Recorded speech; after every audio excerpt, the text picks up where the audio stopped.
السلام علیکم ورحمۃ اللہ وبرکاتہ۔ الحمد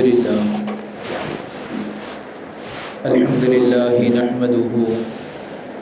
ونستعینه ونستغفره ونؤمن به ونتوکل علیہ ونعوذ باللہ من شرور انفسنا ومن سیئات اعمالنا من يهده الله فلا مضل له ومن يضلله فلا هادي له ونشهد أن لا إله إلا الله وحده لا شريك له ونشهد أن سيدنا ونبينا ومولانا محمدا عبده ورسوله أما بعد فقد قال الله تبارك وتعالى في القرآن العظيم أعوذ بالله من الشيطان الرجيم بسم الله الرحمن الرحيم إنا نحن نزلنا الذكر وإنا له لحافظون وقال الله تبارك وتعالى في مقام آخر اقرأ باسم ربك الذي خلق الإنسان من علق اقرأ وربك الأكرم الذي علم بالقلم علم الإنسان ما لم يعلم صدق اللہ العظیم۔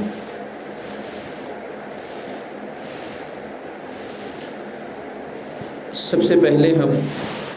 اللہ رب العالمین کا شکر ادا کرتے ہیں کہ اس پاک پروردگار عالم نے ہم سب کو ایمان کی دولت سے مالا مال فرمایا۔ ایمان کی دولت یہ ایسی عظیم دولت اور ایسی عظیم نعمت ہے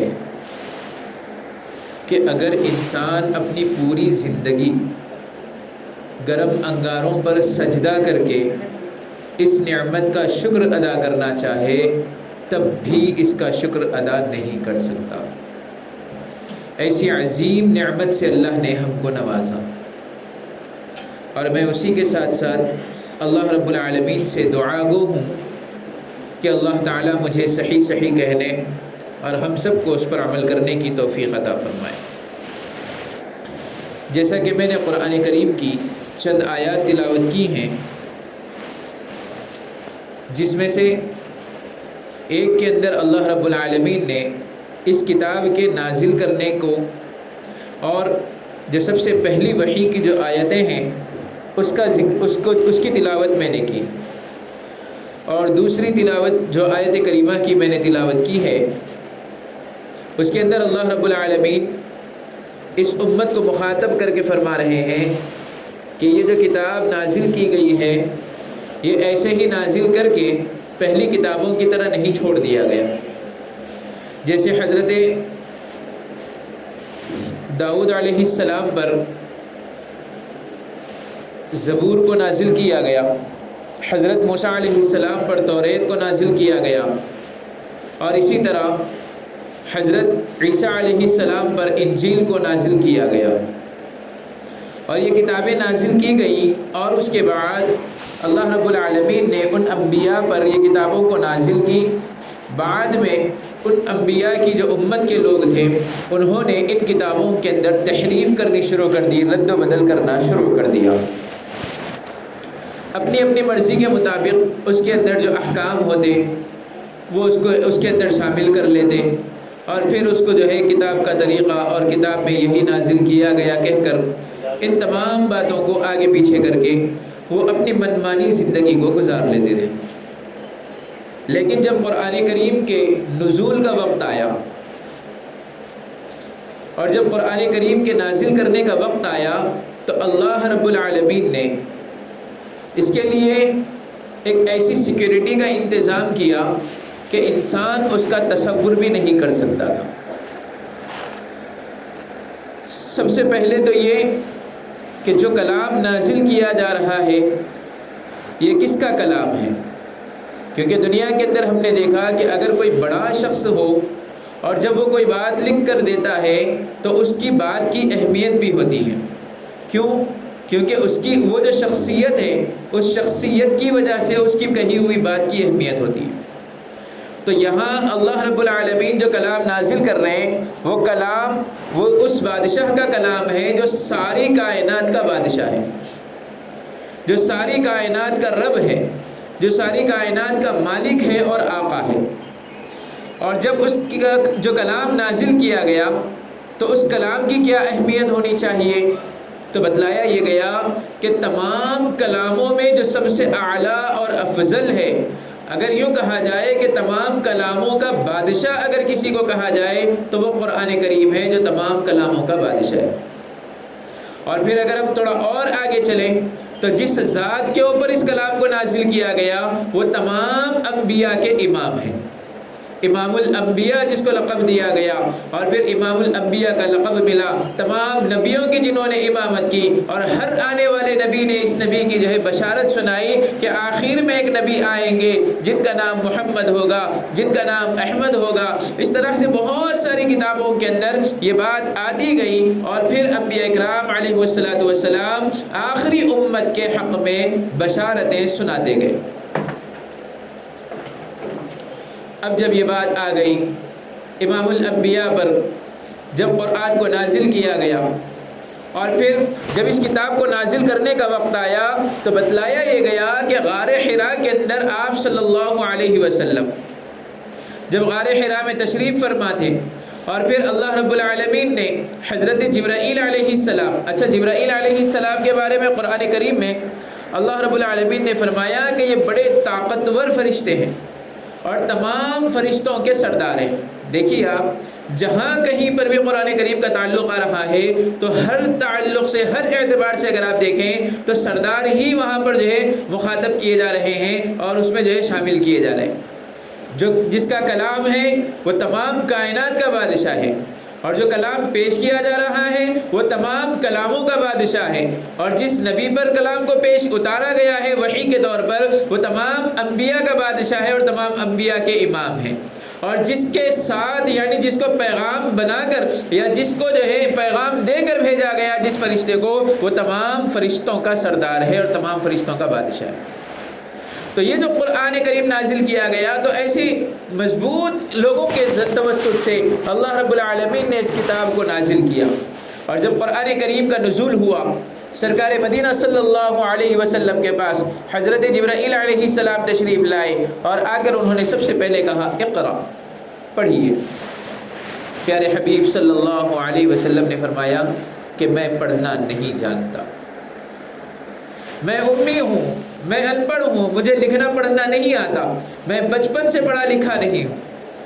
اور اللہ رب العالمین نے یہ معجزے کے طور پہ رسول اللہ صلی اللہ علیہ وسلم کو عطا کیا، کیونکہ اگر آپ صلی اللہ علیہ وسلم پڑھنا لکھنا جانتے تو امت کے اندر یہ بات پیدا ہو جاتی، اور اس زمانے کے جو کفار و مشرکین تھے وہ یہ کہتے کہ یہ تو اپنی طرف سے کلام بنا کر پیش کر رہے ہیں۔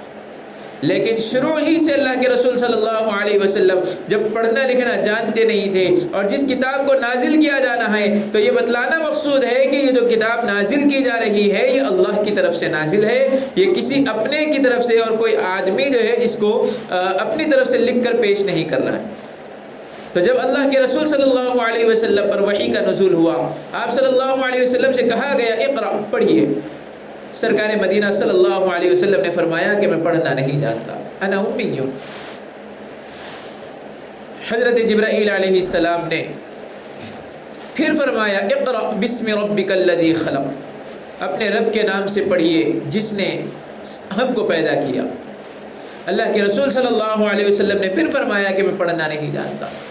اس کے بعد حضرت جبرائیل علیہ السلام نے پیارے حبیب صلی اللہ علیہ وسلم کو اپنے سینے سے لگایا اور اس طرح زور سے دبایا کہ یوں کتابوں کے اندر یہ بات لکھی ہے کہ رسول اللہ صلی اللہ علیہ وسلم فرماتے ہیں کہ مجھے ایسا محسوس ہوتا تھا کہ جیسے میری دونوں پھسلیاں ایک دوسرے کے اندر داخل ہو رہی ہیں، اور میری سانس جو ہے اب رک جائے گی، اب میں کچھ ہی دیر میں اس دنیا سے رخصت ہو جاؤں گا، یہ کیفیتیں میرے اندر پائی جا رہی تھی۔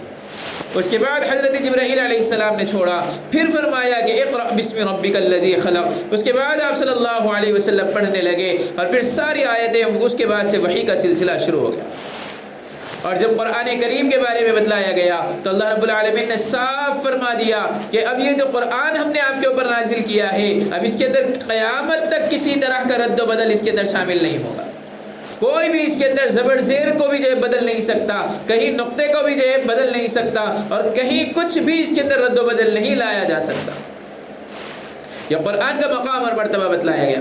اچھا، یہ قرآن کے بارے میں اللہ رب العالمین نے اسی قرآن کریم کے اندر ایک جگہ فرمایا، اِنَّا عَرَضْنَا الْأَمَانَةَ عَلَى السَّمَاوَاتِ وَالْأَرْضِ وَالْجِبَالَ فَأَبَيْنَ أَن يَحْمِلْنَهَا وَأَشْفَقْنَ مِنْهَا وَحَمَلَهَا الْإِنسَانُ إِنَّهُ كَانَ ظَلُومًا جَهُولًا۔ اس آیت کریمہ کے اندر اللہ رب العالمین نے اس کلام کے مقام اور مرتبے کو بتلایا، اور اس کے ثقل کو اور اس کے بوجھ کو بتلایا کہ یہ کتنا وزنی کلام ہے،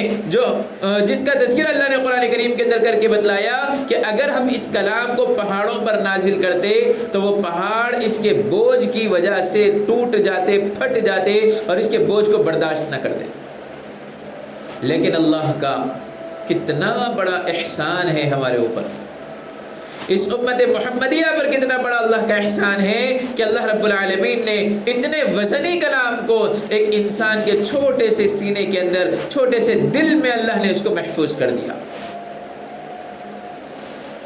صاف الفاظ میں اللہ رب العالمین فرما رہے ہیں کہ اگر ہم اس کو پہاڑوں پر نازل کرتے تو یہ اس کو برداشت نہیں کر سکتے، اس کے بوجھ کو، لیکن ایک حافظ قرآن اپنے دل میں، اپنے سینے میں قرآن کریم کو محفوظ کیے ہوئے ہیں، اور اپنے سینے کے اندر قرآن کو سمیٹے ہوئے ہیں، اور پھر وہ ہر سال، ہر ماہ، ہر دن جو ہے قرآن کریم کی تلاوت کر رہا ہے۔ اور اگر آپ دیکھیں تو بڑے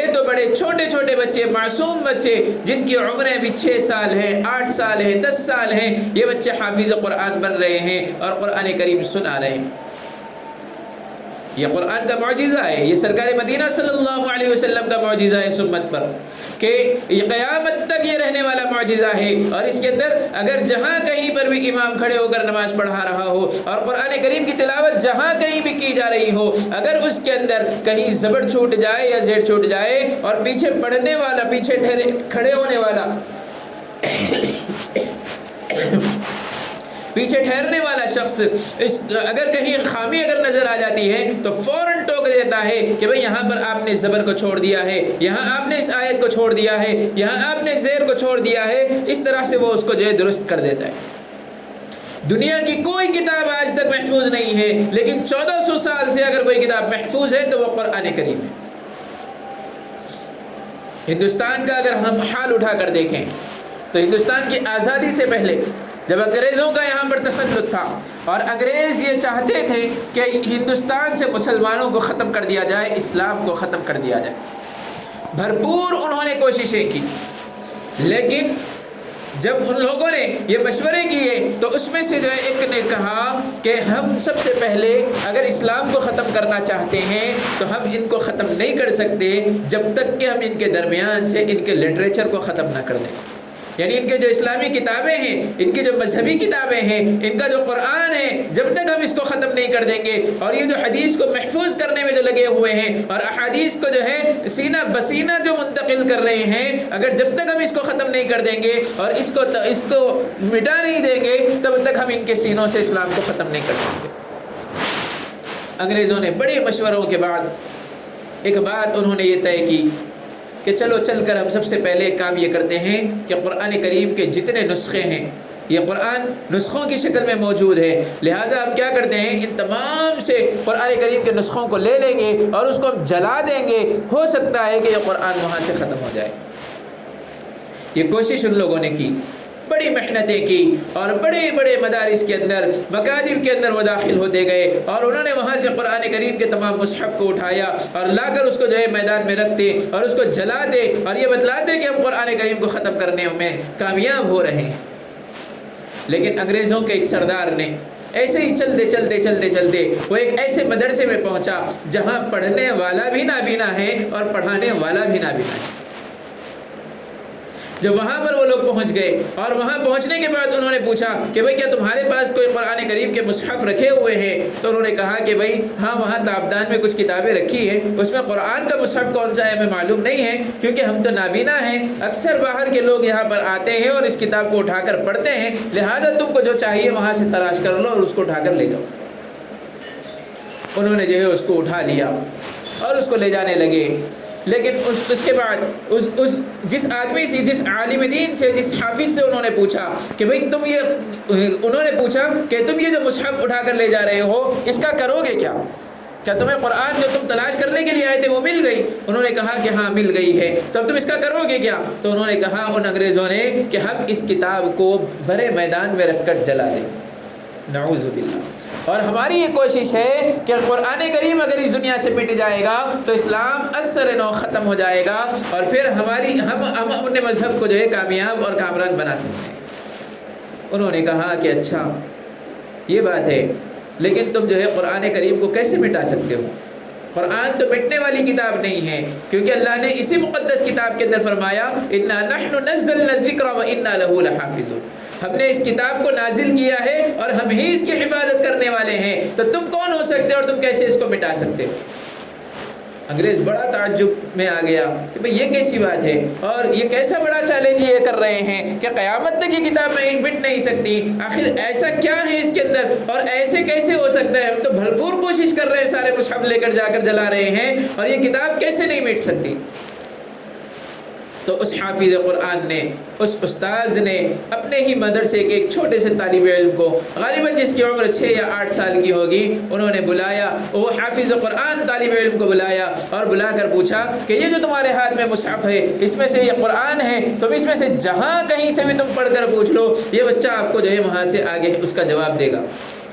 جب اس انگریز نے قرآن کریم کو کھولا اور جگہ جگہ سے جو ہے بدل بدل کر آیات کو پوچھنے لگا اور جہاں پر وہ آیات کو شروع کرتا وہ بچہ فوراً وہاں سے اس کو پڑھنا شروع کرتا اور وہ انگریز پوچھتا کہ اس سے پہلی آیت کون سی ہے، وہ اس کو بھی سنا دیتا، اس کے بعد کی آیتیں کون سی ہیں وہ اس کو بھی سناتا، کون سے پارے میں ہیں اس کا نام بتلا دیتا، کون سی سورت ہے اس کا نام بتلاتا۔ جب انگریزوں نے یہ سارا معاملہ دیکھا تو وہ دنگ رہ گئے کہ یقیناً ہم چاہ کر بھی ہم اس کتاب کو جو ہے مٹا نہیں سکتے۔ وجہ اس کی یہ ہے کہ دنیا کے اندر کوئی کتاب اتنی توجہ کے ساتھ اور اتنی محنت کے ساتھ یاد نہیں کی جاتی جتنی یہ قرآن کریم کو جو ہے لوگ یاد کرتے ہیں۔ یہاں حفاظ کرام آپ نے دیکھا ہوگا کہ رمضان المبارک کے اندر کئی محلے اور کئی مسجدیں ایسی ہیں جہاں پر حفاظ کرام کہیں 2 پارے سنا رہے ہیں، کہیں 3 پارے سنا رہے ہیں، کہیں 1.25 پارہ سنا رہے ہیں، کہیں 1 پارہ سنا رہے ہیں، اور کچھ لوگ تو ایسے ہیں جو ہر سال اپنے گھروں کے اندر خواتین کے لیے بول کر یا پھر کہیں اور بول کر شادی خانوں کے اندر، مساجد کے اندر اور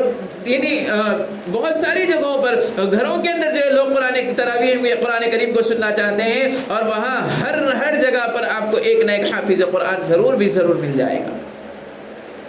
یہ قرآن کے حفاظ جو آپ کو مل رہے ہیں اس کے پیچھے جو بڑی محنتیں ہیں یہ ان کے والدین کی محنتیں ہیں اور اس کے ساتھ ساتھ ان مدارس اور مکاتب کی محنتیں ہیں جو قرآن کے حفظ کرنے میں ان بچوں کے پیچھے لگی ہوئی۔ یہ مدارس کا جو جال ہے یہ اسلام کے قلعے ہیں، یہ اسلام کی حفاظت کے قلعے ہیں اور یہ اس کی حفاظت کر رہے ہیں۔ آپ اگر حدیث کا معاملہ دیکھ لیں تو آپ کو احادیث پڑھانے والے آپ کو مل جائیں گے، اگر آپ ناظرہ کا معاملہ دیکھ لیں تو آپ کو قرآن کریم ناظرہ پڑھانے والے مل جائیں گے، اگر آپ قرآن کے حفظ کو دیکھنا چاہیں تو آپ کو حفاظ کرام مل جائیں گے۔ تو یہ جو حفاظ ہیں اللہ رب العالمین ان کے ذریعے قرآن کریم کی حفاظت کر رہے ہیں اور ان کے توسط سے اللہ رب العالمین قرآن کریم کی حفاظت کر رہے ہیں، اور خوش نصیب ہیں وہ ماں باپ جن کے بچے حافظ قرآن ہیں، جن کے بچے عالم دین بن رہے ہیں۔ اور یاد رکھیں کہ ہم یہ سمجھتے ہیں انگریزوں نے اپنے زمانے کے اندر ایک سب سے بڑا جال انہوں نے یہ بچھایا کہ بس اسکول اور کالجز کے پاس سے اپنے تمام ڈبوں کو ہٹا کر مساجد اور مکاتب کے پاس، مدرسوں کے پاس جو ہے انہوں نے چندوں کے ڈبوں کو لگایا تاکہ امت کو یہ سمجھ میں آئے کہ اس علم کی کوئی اہمیت نہیں ہے۔ اگر یہ علم کی اہمیت ہوتی تو اس کے پاس کبھی فنڈ لینے کے لیے یا زکوٰۃ اور صدقات کے پیسے لینے کے لیے یہاں کوئی ڈبہ لگا ہوا نہ ہوتا۔ یہ انہوں نے بڑا ایک جال بچھایا اور امت کے ذہنوں میں اس بات کو بٹھایا کہ یہ دین علم کی کوئی اہمیت نہیں ہے. اگر تم دنیا کے اندر ترقی کرنا چاہتے ہو، اگر تم اچھی جاب اگر تم کرنا چاہتے ہو، اگر تم کو جو ہے دنیا کے اندر کامیاب اور اطمینان والی سکون اور لگژری لائف اگر تم گزارنا چاہتے ہو، تو تم کو چاہیے کہ تم اپنے بچوں کو دنیاوی تعلیم کے اندر جو ہے شامل کرو. یہ معاملہ چلتا رہا اور آپ دیکھ بھی رہے ہیں کہ مدرسے میں پڑھنے والے جو طلبہ ہیں اور ان کے پاس جو مدرسے والے جو فیس لیتے ہیں وہ 500 روپے یا 600 روپے یا کوئی صدقے کے طور پہ لا کر دے دیتا ہے، کوئی زکوٰۃ کے طور پر لا کر دیتا ہے. اسی طرح سے یہ مدارس چل رہے ہیں، لیکن اس کے باوجود یہ مدارس ایسے کام کر رہے ہیں کہ ہر سال آپ کو ہزاروں کی تعداد میں نہیں بلکہ لاکھوں کی تعداد میں حفاظ کرام بنا کر دے رہے ہیں. یہی اگر ہم جو ہے اسکول اور کالجز کا حال دیکھیں تو کئی انجینئرز حالانکہ یہ موٹی موٹی رقمیں آپ سے حاصل کر رہے ہیں. اگر اسکول کی فیس دیکھ لیں تو 1500 2000 3000 5000 کہیں تو 50 ہزار بھی جو ہے فیسیں حاصل کر رہے ہیں. MBBS کی اگر آپ جو ہے سیٹ لینے کے لیے چلے جائیں ڈاکٹرز کی تو پھر وہاں پر آپ کو لاکھوں دینا ہے. اگر آپ انجینئرنگ کی دیکھ لو تو اس کی سیٹ کے الگ پیسے دینا ہے، پھر گورنمنٹ سے پھر ڈونیشن الگ آ رہا ہے، پھر آپ سے الگ پیسے وصول کیے جا رہے ہیں. لیکن اس کے باوجود ہمارے ملک کا حال یہ ہے کہ آپ کو ایک اچھے انجینئر آپ کو میسر نہیں ہے، اچھے ڈاکٹر آپ کو میسر نہیں ہیں. بہت کم ایسے افراد ہیں جو آپ کو یہ مل رہے ہیں. لیکن اگر آپ دنیا کا جائزہ لے لیں تو چھوٹے سے چھوٹے مدارس سے نکلنے والے بھی آپ کو کہیں نہ کہیں حفاظ و کرام آپ کو مل جائیں گے، اور قرآن کریم پڑھانے والے اور قرآن کریم کو سنانے والے آپ کو تراویح میں مل رہے ہوں. یہ مدارس اور مکاتب کی محنتیں ہیں جو آپ کے پیچھے یہ محنتیں کی جا رہی ہیں، آپ کے بچوں کو قابل بنایا جا رہا ہے. اور پھر یہ بھی بات یاد رکھیں کہ جس نے تمام کلاموں کے امام کو جس نے یاد کر لیا، اللہ رب العالمین اس کو ساری دنیا میں سب سے آگے رکھیں گے اور ساری دنیا کو اس کو امام بنا کر رکھیں گے. یہ جو مسند ہے، یہ جو جگہ ہے، یہ جو مصلی ہے، یہ مصطفیٰ، یہ رسول اکرم صلی اللہ علیہ وسلم کی میراث میں ملا ہے. اور جس کو نبی کی وراثت مل جائے وہ دنیا کے اندر کبھی پیچھے ہو ہی نہیں سکتا. آپ نے مساجد کے اندر دیکھا ہوگا کہ اگر امام صاحب 5 منٹ لیٹ پہنچ جائے تو مصلیاں گھڑی میں دیکھتے لیکن کسی کے اندر ہمت نہیں ہوتی کہ وہ آگے مصلی پر کھڑا ہو جائے. بھائی آپ کے پاس انجینئرز بھی ہیں، آپ کے ڈاکٹرز بھی ہیں، آپ کے پاس ہر طرح کے لوگ موجود ہیں. ان کو چاہیے تھا کہ وہ آگے بڑھ کر، کیونکہ وہ دنیا کے اندر کامیاب لوگ ہیں، وہ دنیا ان کے جو ہے علم کو مانتی ہے، تو ان کو چاہیے تھا کہ وہ آگے بڑھ کر نماز بھی پڑھا لیتے. لیکن بڑے سے بڑا انجینئر اور بڑے سے بڑا ڈاکٹر بھی پیچھے کھڑے ہو کر انتظار کر رہا ہے کہ بھئی گھڑی میں وقت تو دیکھ رہا ہے لیکن اس کے اندر اتنی ہمت نہیں ہو رہی ہے کہ وہ آگے بڑھ جائے اور اپنی اور نماز کو جو ہے شروع کر دے.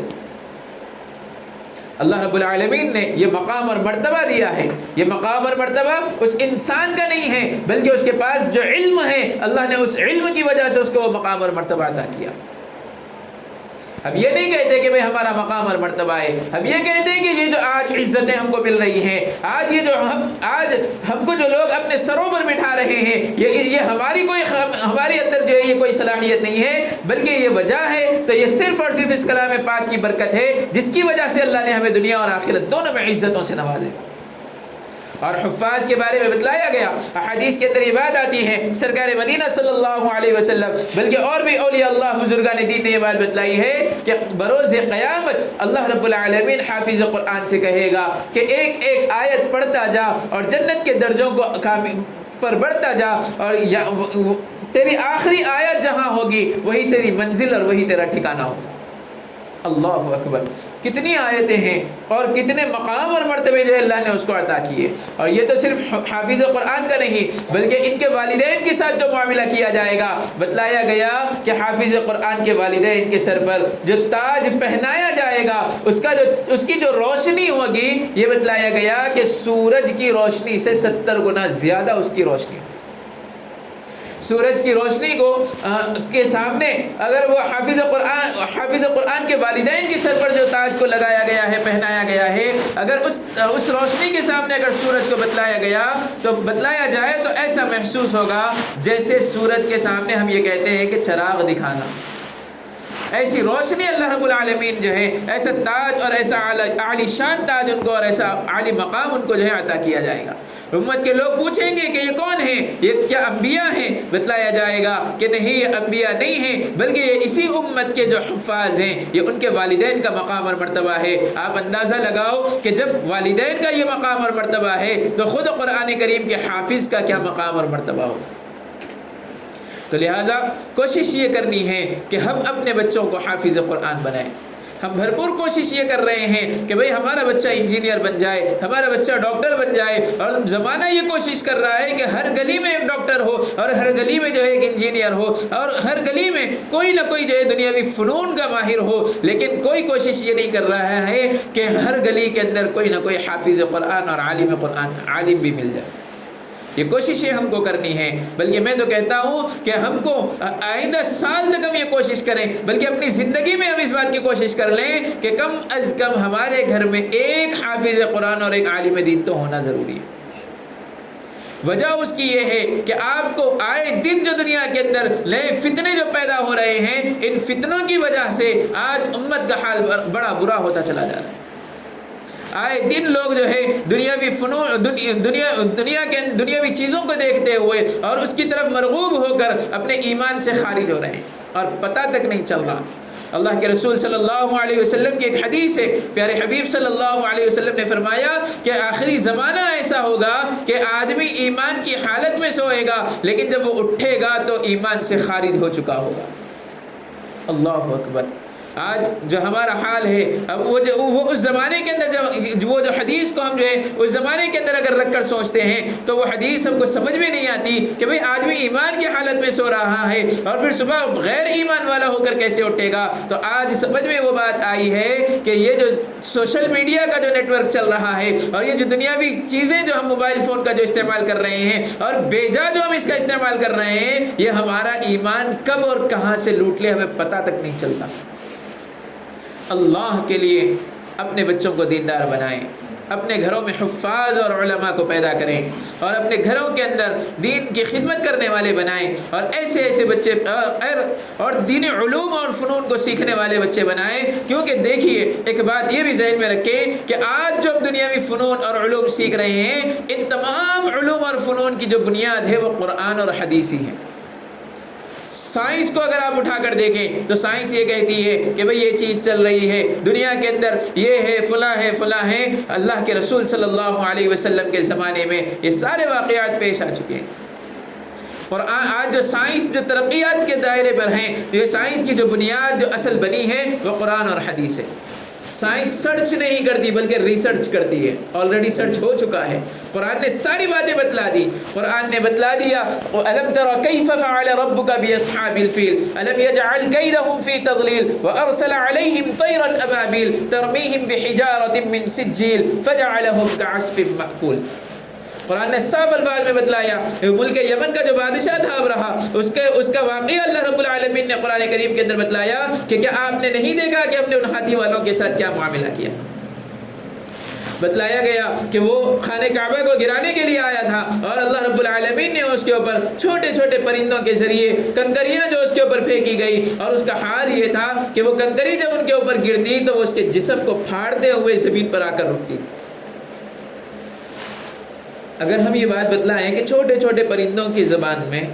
چھوٹے چھوٹے پرندے اگر کنکریاں ڈالیں تو جسم کیسے پھٹے گا، جسم کو سوراخ کیسے لگے گا، اور وہ جسم کو پھاڑتے ہوئے زمین پر آ کر کیسے رکے گی۔ اس زمانے میں یہ چیزیں سوچنا بڑا مشکل تھا، لیکن اگر ہم دیکھ لیں تو سائنس نے ترقی کی اور سائنس نے جو ہے اس کے اوپر ریسرچ کیا، اور ریسرچ کر کے اس نے جو ہے ایک بندوق کی گولی بنائی، اور اس میں جو ہے اس نے بہت ساری ایسی چیزوں کو ایجاد کیا کہ اگر وہ شوٹ کیا جائے تو انسان کے سر سے جو ہے وہ گولی آر پار ہو جاتی۔ قرآن نے پہلے ہی اس کا تصور دیا۔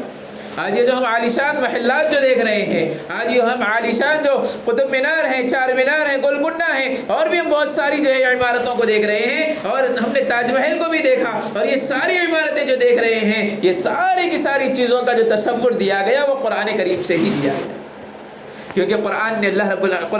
اللہ رب العالمین نے جنت کا تذکرہ کیا اور یہ بتلایا کہ جنت کا محل ایسا ہوگا، اس کے نیچے سے نہریں جاری ہوں گی، اس کے پاس یہ چیزیں ہوں گی۔ تو تصورات کے اندر یہ چیزیں بتلائی گئی، قرآن نے اس کا تذکرہ کیا اور لوگوں نے اس کو جو ہے اس جیسی تصور کرتے ہوئے ان چیزوں کو بنانے کی کوشش کی۔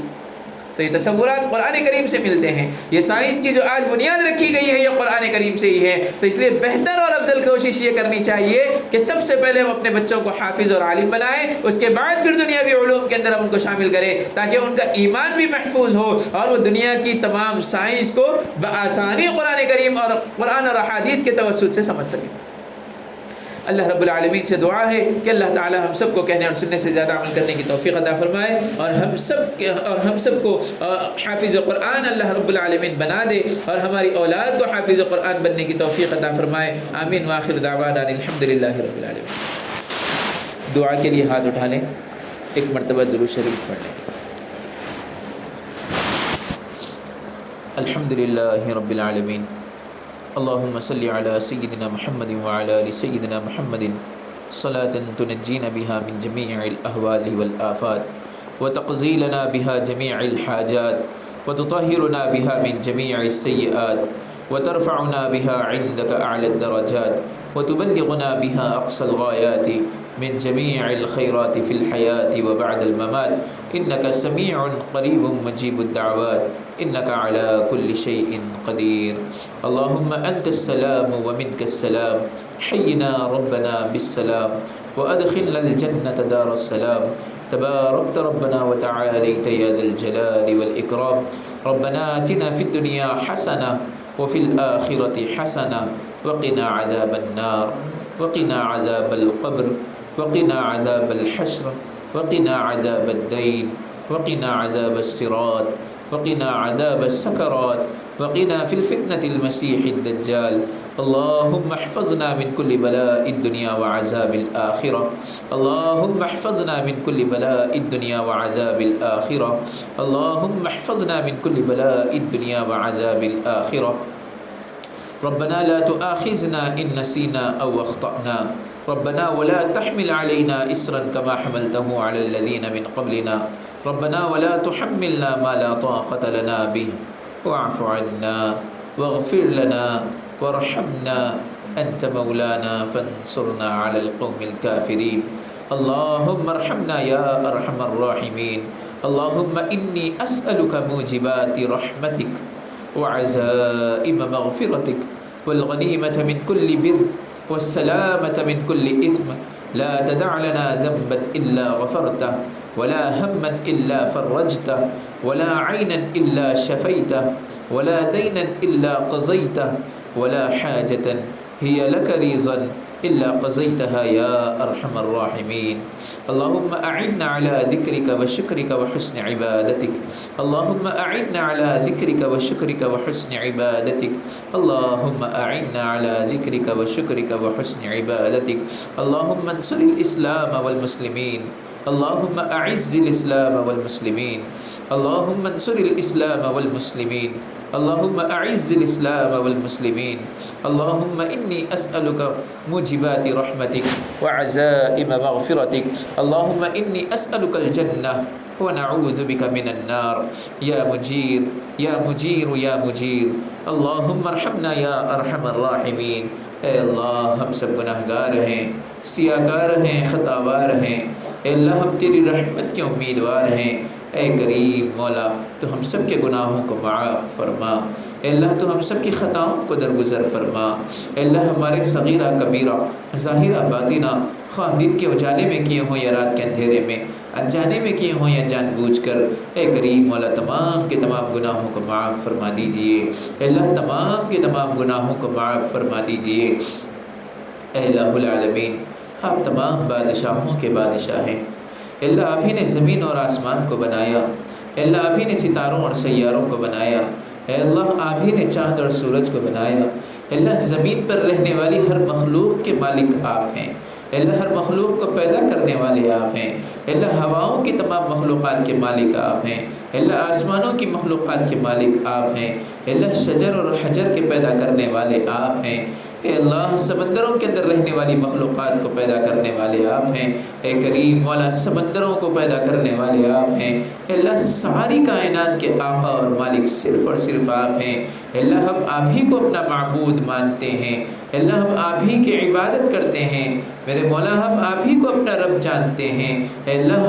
ہم ہر نماز کے اندر یہ کہتے ہیں ایاک نعبد و ایاک نستعین، اے اللہ ہم تیری ہی عبادت کرتے ہیں اور تجھی سے مدد مانگتے ہیں۔ اور اے کریم مولا اسی کے ساتھ ساتھ ہم آپ سے ہر وقت اور ہر لمحہ یہ دعا کرتے ہیں اہدنا الصراط المستقیم، ہم کو سیدھے راستے پر چلا، ان لوگوں کے راستے پر چلا جن پر تو نے انعام کیا ہے، اور اے اللہ ان لوگوں کے راستے سے ہم پناہ مانگ رہے ہیں جن پر آپ کا غضب نازل ہوا، جن پر آپ ناراض ہوئے، اے اللہ ایسے لوگوں کے راستے سے ہماری حفاظت فرما، اے اللہ اہدنا الصراط المستقیم پر ہم کو چلا دیجئے، اے اللہ صراط مستقیم پر چلنا ہمارے لیے آسان فرما۔ میرے مولا آپ تو ہر چیز پر قدرت رکھتے ہیں، اے اللہ آپ تو ہر چیز کے مالک ہیں، اے اللہ آپ تو بادشاہوں کے بادشاہ ہیں، اے اللہ ہم نے دنیا کے اندر دیکھا کہ اگر کوئی غریب آدمی کسی امیر آدمی کے دروازے پر پہنچتا ہے اور اس کے دروازے پر دستک دیتا ہے تو اور اس سے کچھ مانگتا ہے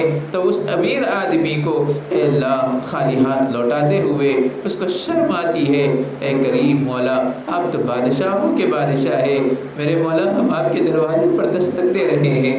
اللہ ہم آپ سے اپنے گناہوں کی معافی کی بھیک مانگ رہے ہیں، میرے مولا معاف فرما دیجئے، اللہ جی معاف فرما دیجئے، اللہ جی معاف فرما دیجئے، اللہ جی معاف فرما دیجئے، اللہ جی آپ راضی ہو جائیے، اے اللہ آپ راضی ہو جائیے، اللہ اگر آپ ناراض رہیں گے میرے مولا ہماری تو دنیا بھی برباد ہے اور آخرت بھی برباد ہے، اے کریم مولا آپ راضی ہو جائیے، اے اللہ آپ کو راضی کرنے والے اعمال کرنے کی توفیق عطا فرما،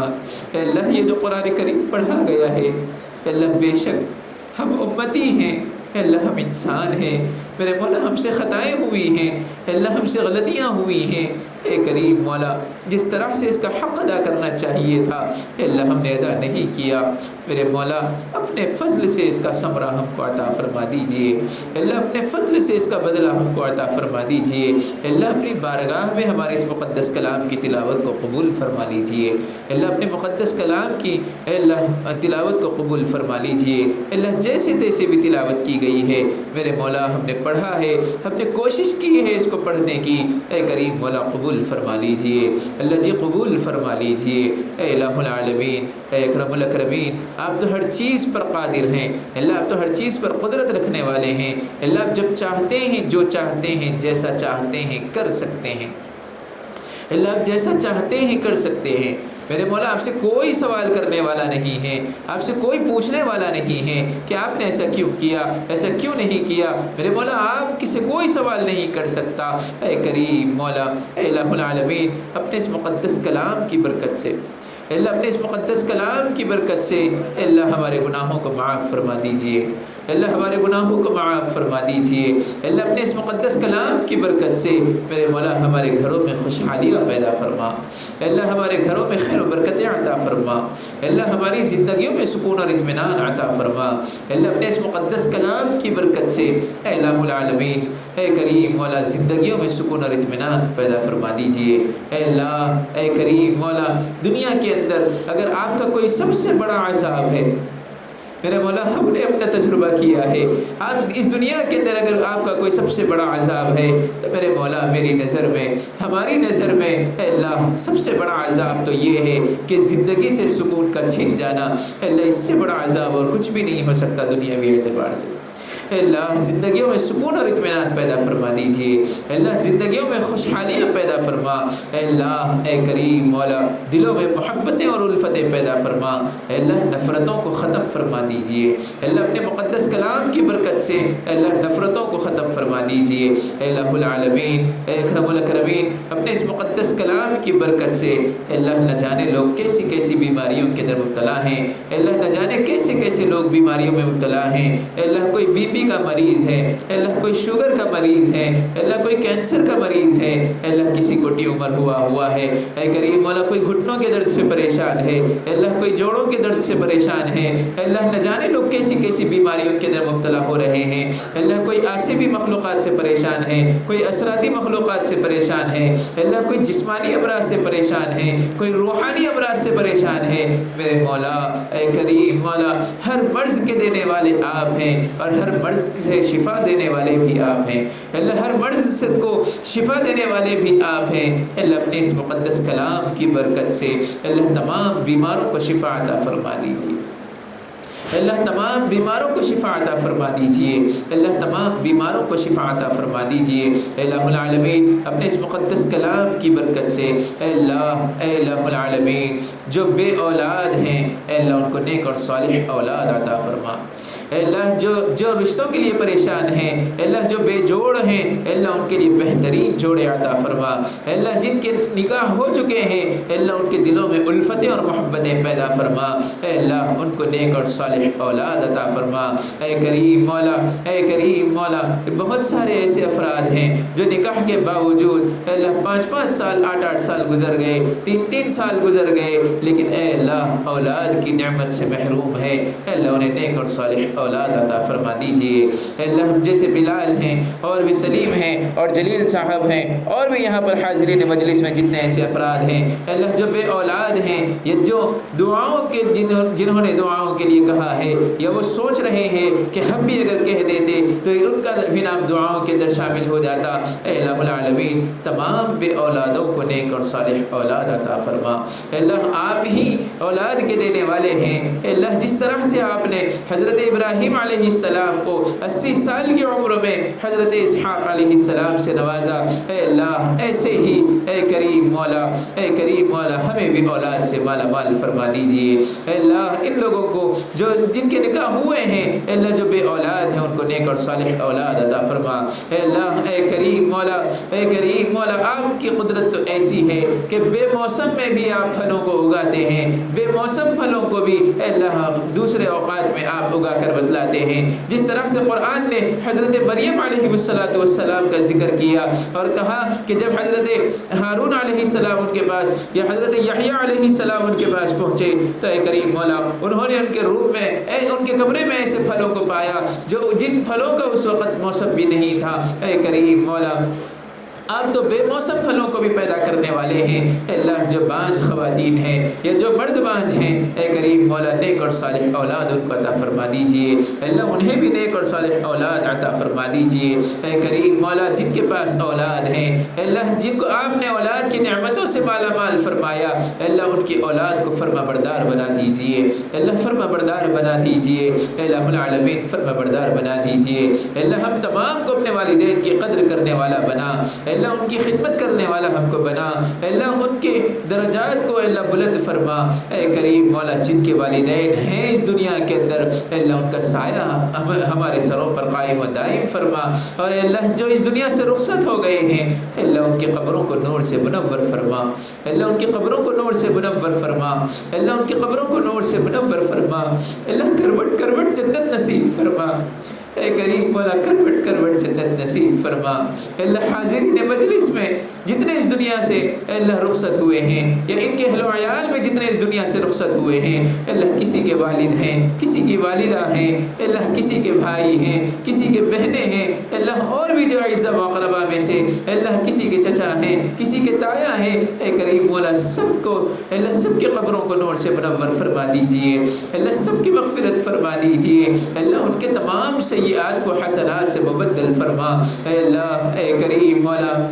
قبر کی منزل آخرت کی منزلوں میں سب سے پہلی منزل ہے اے اللہ، اگر یہاں پکڑے گئے میرے مولا آخرت کی ساری منزلیں ہمارے لیے مشکل ہو جائیں گی اے اللہ، اس منزل سے اس منزل میں اے اللہ ہمارے لیے آسانیاں پیدا فرما دیجئے اللہ، اس منزل میں ہمارے لیے آسانیاں پیدا فرما دیجئے اللہ، قبر کے عذاب سے اللہ ہم سب کی حفاظت فرما اللہ، قبر کو ہمارے لیے جنت کی کیریوں میں سے کیری بنا دیجئے اللہ، اے کریم مولا قبر کو اے اللہ ہمارے لیے قبر میں اے اللہ ہمارے لیے جنت کی کھڑکیوں میں سے کھڑکی کھول دیجئے اللہ، جنت کے بچھونوں میں سے ایک بچھونا ہمارے لیے بنا دیجئے اللہ، ہمارے والدین کے لیے اے اللہ جنت کے بچھونے میسر فرما اے اللہ، جو مرحوم ہیں اللہ ان کی مغفرت فرما اے اللہ، میرے والد محترم ہیں اے اللہ، میرے تایا جان ہیں اے اللہ چچا ہیں، اے اللہ دادی جان ہیں، دادا ہیں، اور بھی یہاں حاضرین مجلس میں اے اللہ ان کے اعزاء و اقرباء میں جتنے اس دنیا سے رخصت ہوئے ہیں اے اللہ سب کی مغفرت فرما دیجئے، اے اللہ سب کے قبروں کو نور سے منور فرما، اے اللہ سب کے نام اعمال کو داہنے ہاتھ میں عطا فرما، اے اللہ سب کے قبروں میں جنت کے بچھونے بچھا دیجئے، اے اللہ قبر کے عذاب سے اللہ سب کی حفاظت فرما، اے اللہ قبر کی اندھیریوں سے محفوظ فرما دیجئے، اے کریم مولا، اے الہ العالمین، اے اکرم الاکرمین، آپ تو ہر چیز پر قدرت رکھنے والے ہیں، اے اللہ جب میدان محشر قائم ہوگا آپ بڑے غصے میں ہوں گے اور آپ اپنے عرش کے اپنی کرسی پر بیٹھے ہوں گے اور لوگوں کے حساب کتاب دیکھ رہے ہوں گے، اللہ ساری امت پریشان چل رہی ہوگی، نفسی کا عالم چل رہا ہوگا، اللہ کوئی کسی کا پرسان حال نہ ہوگا، جس کا تذکرہ آپ نے قرآن کریم کے اندر فرمایا کہ یوم یفر المرء من اخی، اس دن بھائی بھائی سے بھاگ رہا ہوگا، وہ امی و ابی، وہ اپنی اولاد سے اپنے ماں باپ بھاگ رہے ہوں گے، وہ صاحبتہ و بنی، اور ان کی اولاد اور ان کے دوست رشتہ دار سب ایک دوسرے سے بھاگ رہے ہوں گے، اللہ نفسی کا عالم چل رہا ہوگا، ہر ایک کو اپنی اپنی پڑی ہوگی اور سب کی زبان پر یہی ہوگا کہ یا اللہ میری مغفرت فرما، یا اللہ میری مغفرت فرما، اللہ امت بڑی پریشان ہوگی، میدان محشر بڑا سنگین ہوگا، اے کریم مولا یہ امت بڑی پریشان ہو کر حضرت آدم کے پاس پہنچے گی اور کہے گی کہ آپ تو جد امجد ہیں، اللہ نے آپ کو جنت کے اندر بنایا تھا، آپ اللہ رب العالمین سے سفارش فرما دے کہ وہ ہمارے لیے مغفرت کے فیصلے کر دے، وہ ہمارے لیے جنت کے فیصلے کر دے۔ حضرت آدم علیہ السلام کہیں گے کہ نہیں میں اللہ سے جو ہے تمہاری سفارش نہیں کر سکتا، سفارش کا حق اللہ نے مجھے نہیں دیا، جاؤ تم حضرت نوح کے پاس پہنچو، ان سے جو ہے اپنی سفارش کو مانگ لو۔ ساری امت پریشان ہو کر اللہ حضرت نوح علیہ السلام کے پاس پہنچے گی، وہاں پر بھی حضرت نوح علیہ السلام انکار کر دیں گے، اسی طرح چلتے امت حضرت عیسیٰ علیہ السلام تک پہنچے گی اور کہے گی کہ آپ کو اللہ رب العالمین نے روح الامین بنایا ہے، آپ کو اللہ رب العالمین نے وہ معجزات عطا کیے تھے، وہ طاقتیں اللہ نے آپ کو عطا کی تھی کہ آپ قم باذن اللہ کہہ کر برسوں پرانے مردوں کو آپ زندہ کر سکتے تھے، آپ اللہ رب العالمین سے ہماری سفارش فرما دیں۔ حضرت عیسیٰ علیہ السلام کہیں گے کہ یہ حق اللہ نے مجھے نہیں دیا، جاؤ سب سے آخری نبی حضرت محمد مصطفیٰ صلی اللہ علیہ وسلم کے پاس پہنچو، ان سے سفارش کرو، وہ اللہ سے سفارش کریں گے تو تمہارا کچھ حل نکل جائے گا۔ ساری امت پیارے حبیب صلی اللہ علیہ وسلم کی بارگاہ میں حاضر ہوگی اور اللہ کے رسول صلی اللہ علیہ وسلم کو دیکھے گی، سرکار مدینہ صلی اللہ علیہ وسلم سجدے میں ہوں گے اور آپ کہہ رہے ہوں گے یا رب امتی، یا رب امتی، یا رب امتی، اے اللہ میری امت کی مغفرت فرما، اے اللہ میری امت کی مغفرت فرما، اے اللہ میری امت کی مغفرت فرما، اے اللہ یہ وہ نبی ہیں جو دنیا کے اندر رہتے ہوئے بھی اسی امت کے لیے دعائیں کرتے رہے، اے اللہ یہ وہ نبی ہیں جو عرش پر پہنچے اور آپ سے ملاقات کے لیے معراج کے موقع پر جب آپ کے پاس پہنچے اور وہاں پر بھی اس نبی نے اس امت کو بھولا نہیں ہے، اے اللہ میدان محشر میں بھی آپ کے سامنے سجدہ ریز ہو کر اے اللہ کہہ رہے ہوں گے، آپ کی حمد تعریف بیان کر رہے ہوں گے اور ساتھ میں کہہ رہے ہوں گے یا ربی امتی، اے اللہ میری امت کی مغفرت فرما، اے اللہ میری امت کی مغفرت فرما، اے اللہ میری امت کی مغفرت فرما۔ اے کریم مولا آپ ایسے وقت میں پیارے حبیب صلی اللہ علیہ وسلم کی حمد و ثنا سے اپنے غصے کو ٹھنڈا کریں گے اور آپ کہیں گے یا محمد ارفع رأسک، اے محمد اپنے سر کو اٹھاؤ، مانگو کیا مانگتے ہو۔ اے کریم مولا سر کو اٹھانے کے بعد بھی پیارے نبی کی زبان پر یہی الفاظ ہوں گے اے اللہ میری امت کی مغفرت فرما، اے اللہ میری امت کے گناہگاروں کی مغفرت فرما، اے اللہ میری امت کے گناہگاروں کی مغفرت فرما، اے الہ العالمین، اے اکرم الاکرمین۔ آپ وہاں پر کہیں گے اے محمد جاؤ اپنی امت میں سے جن لوگوں کو جنہوں نے میری اطاعت کی ہے ان کو لے کر آؤ، میں ان کی سفارش کر دوں گا، میں ان کی مغفرت کر دوں گا۔ اے اللہ اے کریم مولا پیارے حبیب جائیں گے اور امت کے لوگوں کو لے آئیں گے اور کہیں گے کہ ان کی مغفرت فرما دیجئے، جب ان کی مغفرت ہوگی تو پھر سرکار مدینہ صلی اللہ علیہ وسلم سجدہ ریز ہوں گے، پھر آپ کی تعریف کر رہے ہوں گے اور پھر کہہ رہے ہوں گے یا ربی امتی، اے اللہ میری امت کی مغفرت فرما۔ اے کریم مولا یہی سلسلہ چل رہا ہوگا اور پیارے حبیب صلی اللہ علیہ وسلم کی خاطر اللہ جنت انتظار کر رہی ہوگی کہ آقا آئے تو ساری کی ساری امت کو جنت کے اندر داخل کر دیا جائے گا، لیکن میرے مولا پیارے حبیب صلی اللہ علیہ وسلم جب تک آخری امتی کو جہنم سے نکال کر جنت کے اندر لے کر نہیں جائیں گے، خود بھی کھڑے ہوں گے اور آپ کو جو ہے یاد کر رہے ہوں گے اور اس بندے کو لے کر جنت کے اندر داخل ہو رہے ہوں گے۔ اے کریم مولا ایسی شفاعت میں ہمارا بھی حصہ شامل فرما دیجئے، اللہ ایسی شفاعت میں ہمارا بھی حصہ شامل فرما دیجئے، اللہ نبی کی سفارش ہمارے لیے مقبول کر فرما لیجئے، اللہ نبی کی سفارش عطا فرما دیجئے، اللہ نبی کی شفاعت نصیب فرما دیجئے، اللہ ایمان کی سلامتی پر مرنے کی توفیق عطا فرما، اللہ ایمان پر مرنے کی توفیق عطا فرما، اللہ نسلوں کی ہمارے نسلوں کی ایمان کی حفاظت فرما، اے الہ العالمین، اے اکرم الاکرمین، آپ تو ہر چیز پر قدرت رکھتے ہیں، اے اللہ جب چاہتے ہیں جو چاہتے ہیں جیسا چاہتے ہیں کر سکتے ہیں، اے اللہ اے کریم مولا ساقی کوثر کے ہاتھوں اے اللہ جام کوثر پینا نصیب فرما، اے اللہ ساقی کوثر کے ہاتھوں جام کوثر پینا نصیب فرما، اے اللہ حوض کوثر پر پیارے حبیب صلی اللہ علیہ وسلم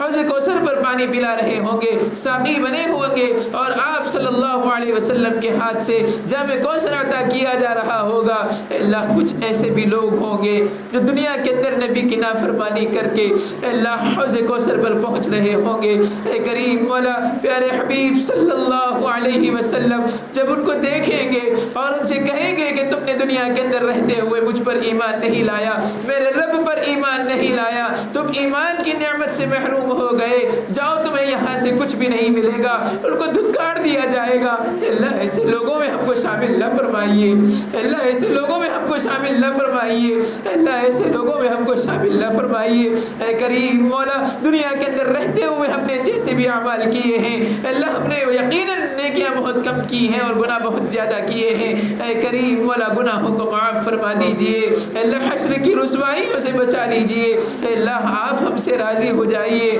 اللہ جی آپ ایک مرتبہ کہہ دیجئے کہ مظہر میں تم سے راضی ہو گیا، میں تم سے راضی ہو گیا، اللہ آپ ایک مرتبہ کہہ دیجئے کہ یہاں یہ جتنے حاضرین مجلس میں لوگ بیٹھے ہیں میں ان سب سے راضی ہوں، اللہ ایک مرتبہ اپنے فرشتوں کے سامنے کہہ دیجئے، اے کریم مولا آپ ایک مرتبہ کہہ دیں آپ کا کچھ نہیں بگڑے گا، میرے مولا ہماری دنیا اور آخرت دونوں سنور جائے گی، میرے مولا دنیا اور آخرت دونوں سنور جائے گی، اے کریم مولا آپ ہم سے راضی ہو جائیے، اللہ دنیا ہم سے ناراض ہو چلے گا لیکن میرے مولا آپ ہم سے ناراض نہ ہو، آپ ہم سے ناراض نہ ہو، اے کریم مولا آپ کے احکام کے مطابق اپنی زندگی کو گزارنے کی توفیق عطا فرمائیے، اللہ خوشحال زندگیاں عطا فرما،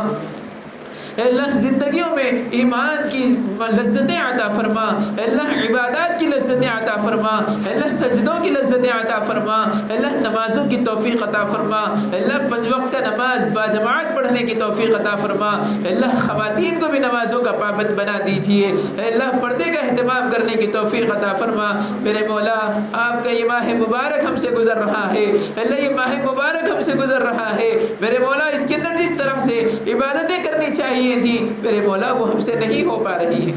اللہ اس کے اندر کوتاہیاں ہو رہی ہیں، اللہ اس کے اندر خامیاں ہو رہی ہیں، اللہ اس کے اندر کمیاں ہو رہی ہیں، اللہ جیسے تیسے بھی ہم عبادت کرنے کی کوشش کر رہے ہیں، میرے مولا قبول فرما لیجئے، اللہ جی اپنے فضل سے قبول فرما لیجئے، اللہ جی اس کو قبول فرما لیجئے، اللہ اس کو آخرت کے لیے ہمارے دنیا اور آخرت دونوں کے لیے ذخیرہ بنا دیجئے، اللہ اس کی برکتیں ہم کو عطا فرما، اللہ اس کی نعمتیں ہم کو عطا فرما، اللہ اس کی فضیلتیں ہم کو عطا فرما، اے اللہ اے کریم مولا آپ کا وعدہ ہے کہ عام دنوں کے اندر اگر کوئی ایک بندہ کوئی ایک نیکی کرتا ہے تو اس کو 10 گنا ثواب ملے گا، اللہ رمضان المبارک میں آپ کا وعدہ ہے کہ اگر کوئی بندہ ایک نیکی کرتا ہے تو اس کو 70 گنا بڑھا کر دیا جائے گا، اور آپ نے یہاں تک قرآن کریم کے اندر فرمایا کہ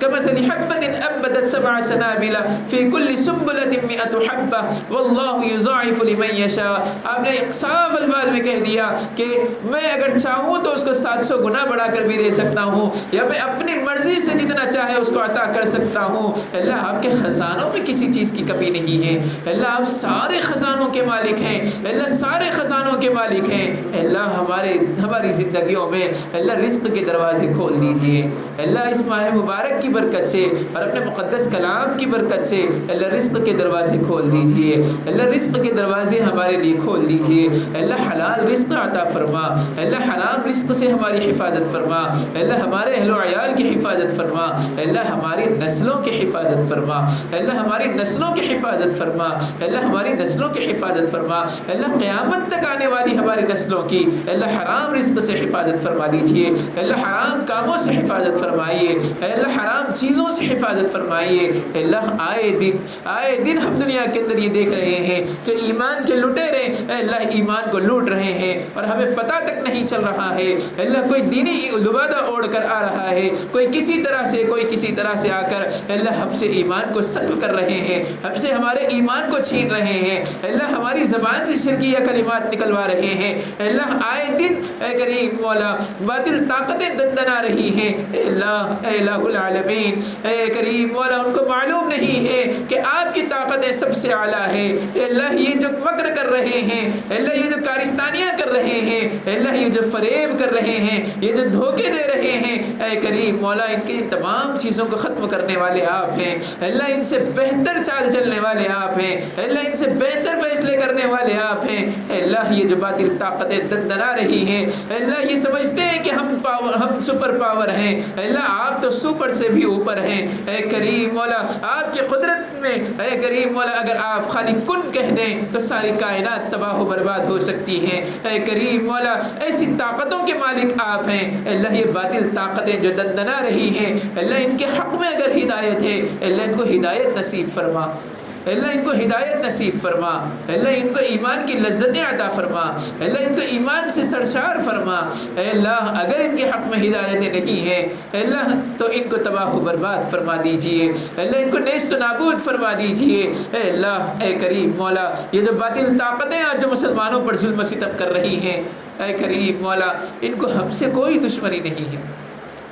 ان کو ہم سے کوئی دشمنی نہیں ہے میرے مولا، اگر ان کو دشمنی ہے تو صرف اور صرف آپ کا نام لینے والوں سے، آپ کا ہم نام لے رہے ہیں اس وجہ سے یہ ہم سے دشمنی کر رہے ہیں، ہم آپ کے نبی کے احکامات پر عمل کر رہے ہیں جس کی وجہ سے یہ ہم سے دشمنی کر رہے ہیں، اے کریم مولا اے الہ العالمین اے اللہ ان کو اسلام سے سرشار فرما دیجئے، اللہ اگر نہیں ہے ان کے حق میں ہدایتیں میرے مولا ان کو تباہ و برباد فرما دیجئے، اللہ ان کو نیست و نابود فرما دیجئے، اللہ ان کی طاقتوں کو ختم فرما، اللہ ان کی سرکشیوں کو ختم فرما دیجئے، اللہ ملک میں امن و امان پیدا فرما دیجئے، اللہ امن و سلامتی پیدا فرما، اے کریم مولا اے الہ العالمین جس طرح سے دنیا کو کمانے میں محنتیں کر رہے ہیں اللہ اسی طرح آخرت کو کمانے میں بھی محنت کرنے کی توفیق عطا فرما، اللہ تھکتے تھکتے عبادت کرنے کی توفیق عطا فرما، اللہ عبادت کرتے کرتے تھکنے کی توفیق عطا فرما اور تھکتے تھکتے عبادت کرنے کی توفیق عطا فرما، اللہ ایسی محبتیں ہمارے دلوں کے اندر پیدا فرما دیجئے،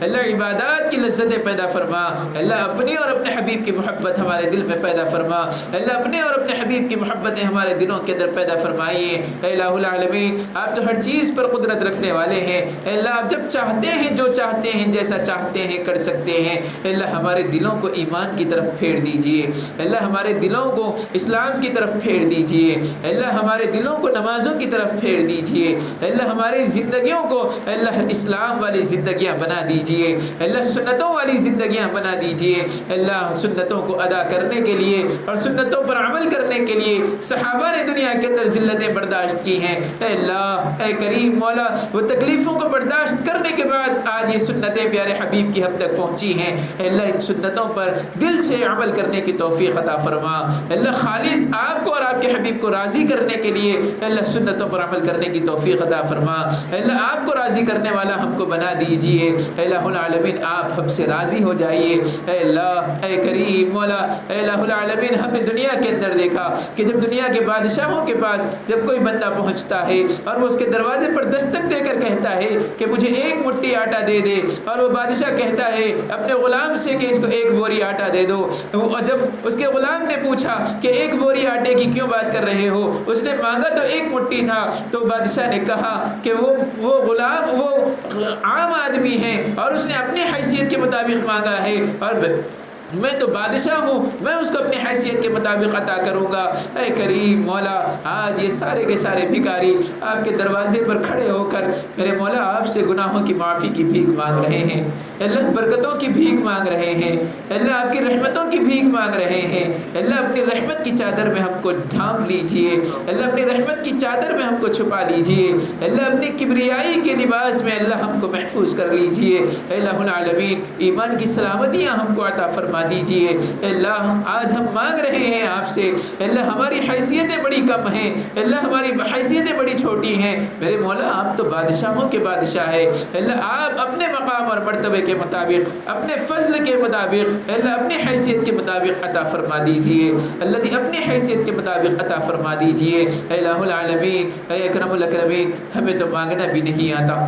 اللہ ہمیں تو مانگنا بھی نہیں آتا، اللہ جس طرح جو کچھ بھی ہم نے مانگا ہے میرے مولا اپنے فضل سے عطا فرما دیجئے، اور جو مانگنا چاہیے تھا نہیں مانگ سکے دلوں ہی میں رہ گیا ہے، آپ علیم بذات الصدور ہیں، اللہ اپنے فضل سے ہماری تمام حاجتوں کو اور ہماری تمام ضرورتوں کو پورا فرما دیجئے،